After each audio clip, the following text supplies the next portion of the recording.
Y como lo mencionamos en nuestro segmento de las 6 de la tarde, el día de hoy se encuentra en el estudio de Noticiero Telemundo Atlante el senador Carlos Alberto Baena López del movimiento político Mira, a quien le damos la bienvenida. Muchísimas gracias. Muchas gracias, Jorge. Un privilegio tenerlo aquí con nosotros en el estudio de Noticiero Telemundo Atlanta. Y bueno, sabemos que vino a una gira muy especial, precisamente a hacer una denuncia también muy importante de lo que está pasando en Colombia, pero para nuestro público nos gustaría primero que ubicáramos exactamente en el contexto político de Colombia, ¿qué es el movimiento político Mira? Sí, Jorge, muchas gracias, un cordial saludo también a todos los televidentes. Efectivamente, el movimiento Mira es un movimiento político que nació hace 14 años en Colombia, es un movimiento independiente y como tal pues no ha hecho alianzas electorales, es un movimiento que siempre ha estado defendiendo a la gente, al pueblo. De modo que es un movimiento que en su independencia, en sus valores, en la honestidad que promueve, pues está haciéndole una propuesta muy interesante a los colombianos. Es que va a haber elecciones el 9 de marzo, entonces estaban buscando la manera de involucrar a Mira en algún problema, porque el movimiento no ha estado en ningún tipo de escándalos en política en Colombia, entonces no encontraban por dónde castigar a Mira, por dónde golpearlo, y se aprovecharon de una situación que fue editaron un video de la iglesia a la que muchos de los que estamos en Mira pertenecemos, en donde en ese video se habla acerca de la población discapacitada y comenzaron a decir que nosotros discriminábamos, pero eso no es cierto. Pero a través de esto nos han generado toda una campaña de desprestigio inicialmente y ahora ya faltando prácticamente 3 semanas para las elecciones ya comenzaron a materializar esa campaña de desprestigio en acciones de hecho como el secuestro de uno de nuestros candidatos y la amenaza a varios candidatos adicionalmente en diferentes regiones de Colombia. Precisamente iba a ese punto que se me hace muy interesante.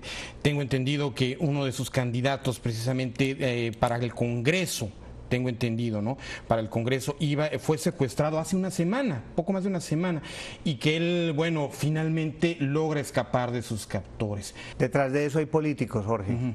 Hay políticos porque a él ya hace 6 meses lo habían amenazado y a él le habían dicho, usted no le puede hacer campaña política aquí, en esta zona del país, a senadores que no sean de esta región. Y le advertimos, o si no lo vamos a asesinar. Ese fue el mensaje que le dieron. Él colocó las denuncias, a él le hicieron 2 amenazas, él denunció esto con anterioridad, el gobierno pues le puso una escolta, pero preciso el día en que el escolta tenía su compensatorio, que no fue a trabajar ese día, se le entraron a la casa a él y se lo llevaron. Ahora, en ese sentido, ante la cuestión de limitación de su movimiento en Colombia, usted vino a los Estados Unidos, vino concretamente a Washington a hacer una petición muy directa a la Organización de Estados Americanos. Sí, nosotros estamos haciendo una coadyuvancia, estamos como movimiento Mira, estamos respaldando acciones ante la Comisión Interamericana de Derechos Humanos para que en Colombia, como quiera que en el año 1969 todos los países de nuestro continente suscribieron o participaron del Pacto de San José. En ese Pacto de San José se habló que en cada nación del continente americano se debía establecer una regulación desde el punto de vista penal y desde el punto de vista administrativo para algo que se llama la apología al odio, la apología o la incitación al odio, y que eso se regulara en todos los países del continente. ¿Se llegó a algún acuerdo? ¿Se llegó a algo? ¿O en qué quedó esta reunión? Comienza el trámite, comienza todo el procedimiento, estamos allegando pruebas y esperamos que muy pronto la Comisión Interamericana de Derechos Humanos haga una visita a Colombia.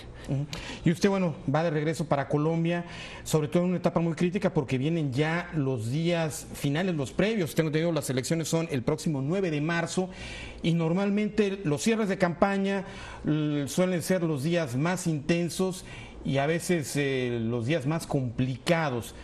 ¿Cómo afrontar estos próximos días en Colombia? Pues con mucho optimismo, Jorge, con mucho ánimo, con mucha alegría y con muchos deseos de aportarle a Colombia, de transformar nuestro país.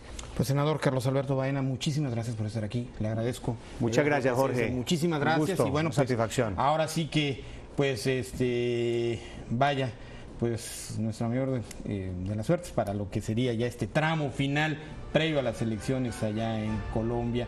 Nosotros vamos a hacer una muy breve pausa. Esto es Noticiero Telemundo Atlanta. Regresamos con más.